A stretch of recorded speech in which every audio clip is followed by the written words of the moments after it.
Are my judges ready? A boy and a father were in a tragic car accident that killed the father on impact. The boy had to be rushed to the nearest hospital for emergency surgery. Just as the boy was about to go into the night, the surgeon screamed and said, "I can't operate, this boy is my son." So who is the surgeon to the boy? The answer,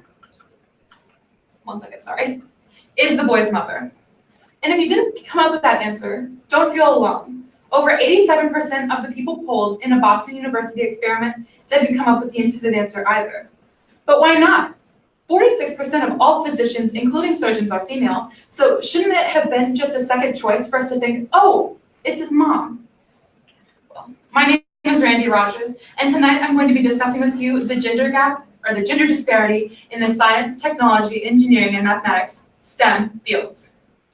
Society has ingrained within us a bias that women are not as well suited for STEM fields as men are. Some people hold this bias consciously, and they validate it by saying that males and females have different brains, which is true. In a study done by newborn babies, our preferred stimuli are different.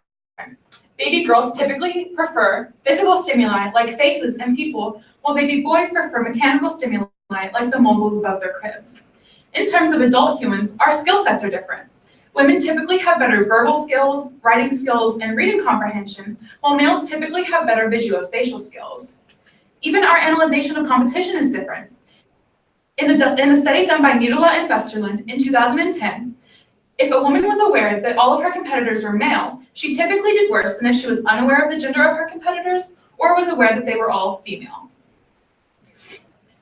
These differences are normally presented in a negative connotation. However, especially in the STEM fields, it is extremely advantageous for the brains to be different. Whenever you have different perspectives and different brains working on the same problem, you end up with more effective and more overall problem solving. There is no biological evidence stating anywhere close to the fact that women aren't as capable as men are in any field. However, some people are hard to convince, and this can be blamed on the fact that whenever the STEM fields were created, women were expected to stay home and do the dishes, wash the laundry, take care of the kids, and men were off making the careers for themselves.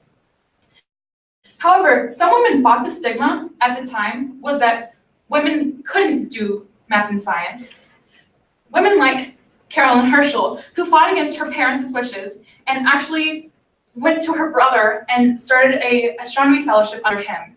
Or Sophie Germain, who, again, defied her parents' wishes and became one of the greatest mathematical minds of her time. She wrote under a male's name and wasn't discovered until a professor asked who is the brilliant man that her work is coming from, and he discovered that it was her. However, the stigma that these women faced is still held today. People like Larry Summers, who was a president at Harvard University, who said that women lack an innate ability to perform in the math and science fields, or Tim Hunt, who's a Nobel laureate, who said that whenever you introduce a woman to a science lab, 3 things can happen. You fall in love with them, they fall in love with you, or you criticize them and they cry. Views like these reflect an ancient perception of women, and they're still held today. In the words of Ella Campbell, a physics student at the University of Wisconsin-Milwaukee, the energy required to battle these ideals is a very draining thing, a very exhausting thing.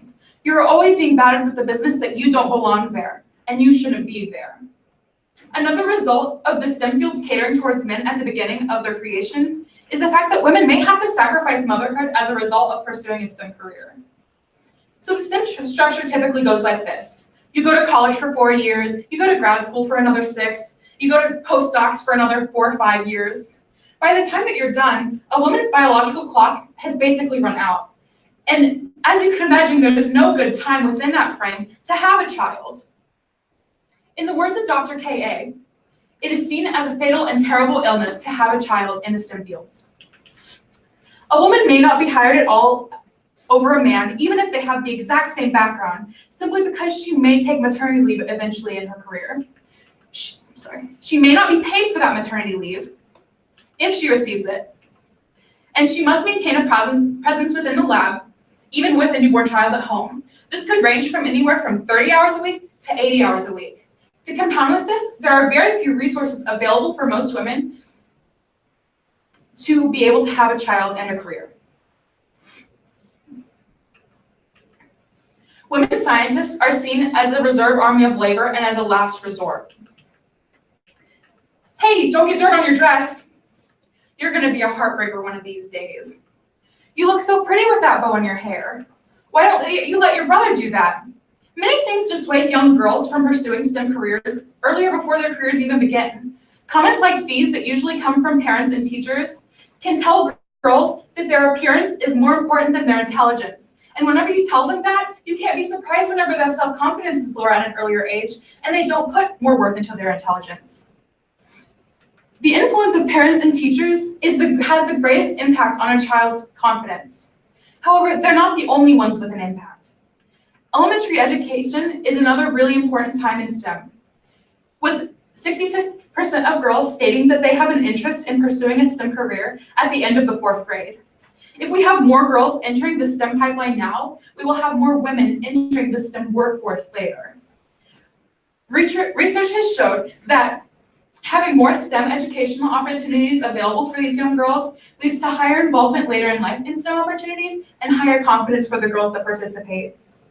Because of this research, I decided to create a scientific educational experience of my own. I created a science club for 3rd and 4th grade girls that I called Curiosity Club.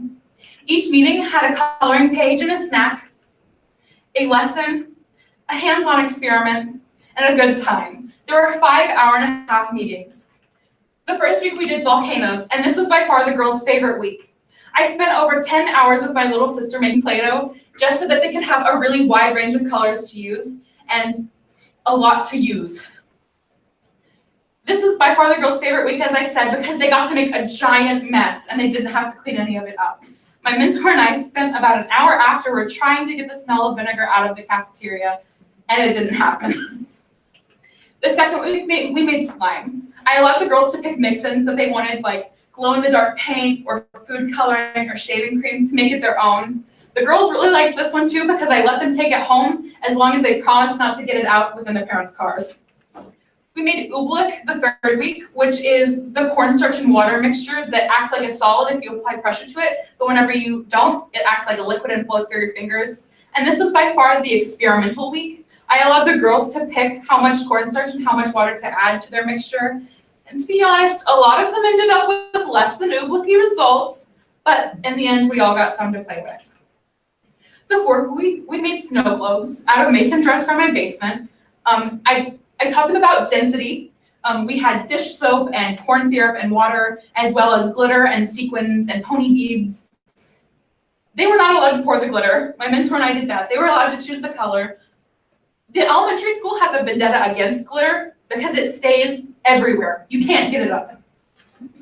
The 5th week, we did Coke and Mentos. This was actually a Plan B experiment. My original plan was to do the agar plates. They're little plates about this big that are filled with a yellow jelly-like thing, and you can see bacteria grow on it and colonize. However, I swabbed around the school and I put it on the agar plates, but for some reason it just didn't work. And you could imagine that it would be difficult holding the attention of 23rd and 4th grade girls with a little plate of what looks like Jell-O. So we ended up doing the Coke and Mentos. I had a lot of challenges whenever making this product a reality. The first of which was curriculum creation. I'm a lot farther ahead than these girls are in terms of their education, so dialing it back to a level that they could understand was super difficult for me. I still slipped in a few mind-blowing things though. I taught them about atoms, which is a little bit later in science than them. That blew their minds though. I had a technological malfunction in about the middle of my product where my Google account deleted all of my parent emails. So a mentor and I had to go through the list of every girl that had participated and find a parent email for each girl to tell them that I had lost their emails. I also sent a note home in case the parents didn't have an email on file so that they knew what was going on. Communication was also a big issue for me. I had never taught before, let alone a group of 20 10-year-old girls, and learning how to communicate effectively with them in a way that they could understand and retain the information was very difficult for me, but I made it work. Budgeting, however, was by far my biggest challenge. I had less than $200 to have 5 meetings with 20 girls apiece with a snack and a hands-on experiment for each one. That ends up about $2 a girl. I did this because I wanted the girls to have a sense of confidence. I wanted them to have the knowledge that they are more than any test score that they receive.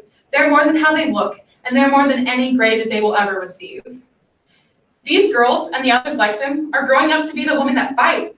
The women that fight the gender gap, that fight the unequal treatment and sexism, that fight to prove that women are more than just a pretty face, and to fight to show that women are much more than a last resort. These girls are growing up to join the ranks of the women who are pioneering the view of the reality in front of us. The reality that women have a place and a purpose in the science, technology, engineering, and mathematics fields. Thank you. Do my judges have any questions? Excuse me, when you did the volcanoes, what was the science part of that? It's on my board, but I built the little molecules of them and I showed them how they connect together and aerate to explode, because it's the carbonation that makes it do it. It releases it really, really fast. So How were the girls picked? Or did they choose, was it a voluntary thing? I sent a flyer home to every 3rd and 4th grade girl in the elementary school, and I stated on the letter that there was a reserve number of 30 so that I could control the amount of money that I was spending. And the first 30 girls that sent in a thing got to come in. I didn't have 30 girls show resend in their answers though. I only got around 20. Anybody else? Randie, did this after high school? Mhm. Are you going to pursue a career in engineering? I'm not pursuing a career in engineering. I'm pursuing a career in physics and mathematics. I plan on going to school for the 4 years and then grad school for 6, and then eventually being a research physicist. 4% of all research physicists are women, by the way, so I'll be one of that 4%. Anything else?